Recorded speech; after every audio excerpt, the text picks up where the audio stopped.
two abuse survivors have quit the panel that was hoping to get into the bottom of this national inquiry into the grooming gang scandal. They've quit because they're angry at what they think is a whitewash and also potential changes to the inquiry's remit.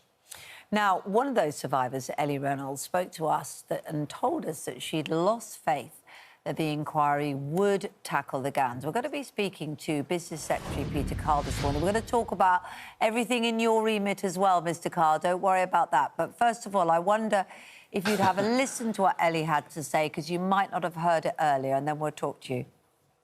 They're trying to water down the actual problem that we have in this country, and it is grooming gangs. They really tried to take a wider view, which I was in support of, until I, educated myself on realising that the way that they're watering it down is pretty much going to brush grooming gangs under the carpet again. So she feels, Mr Carr, that it's being watered down, that it's approaching a whitewash, and regardless of whether it is or not, if two survivors are there saying that it is, then this is not going well, is it? An inquiry that's been waited for a long time is not hitting the people that have called for it.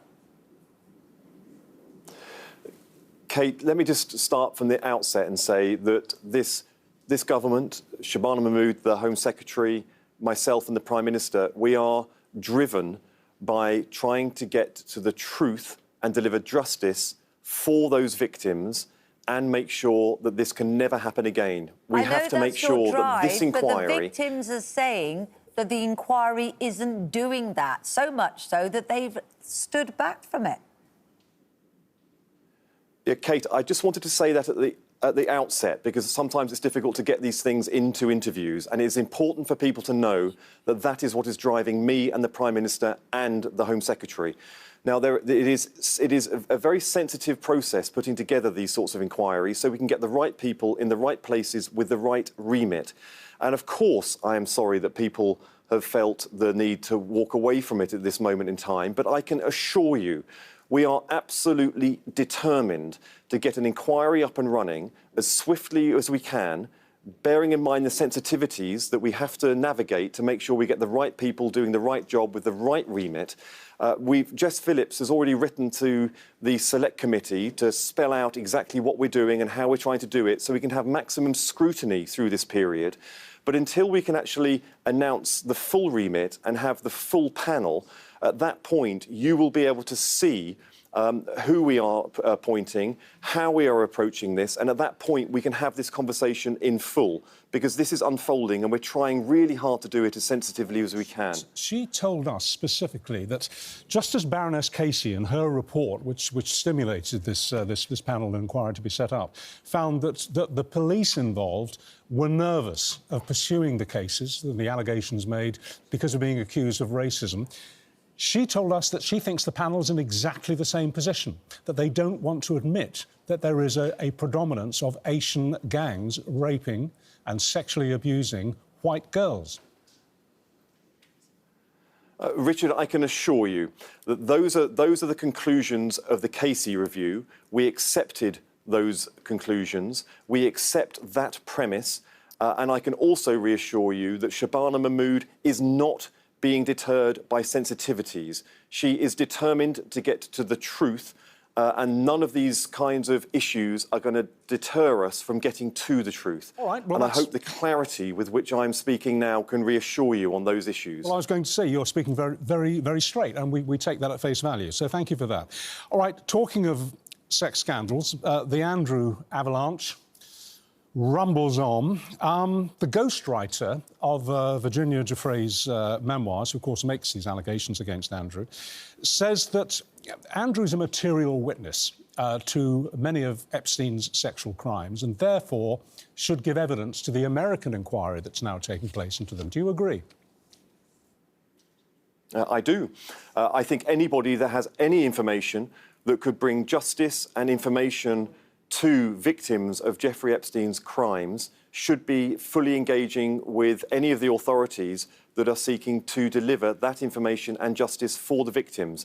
Today is the day, of course, where Virginia Giuffre's memoirs are being released so that anybody can start reading them. Once again, it shines a spotlight quite rightly on the victims of his crimes.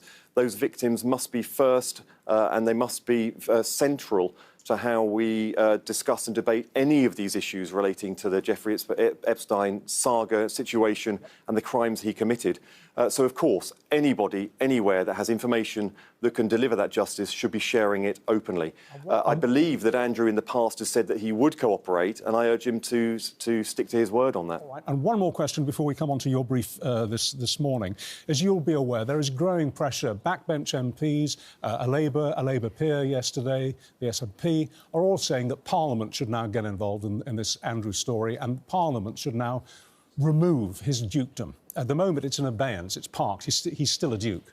But it's being suggested that Parliament should step forward now and actually cut the cord. Do you agree with that?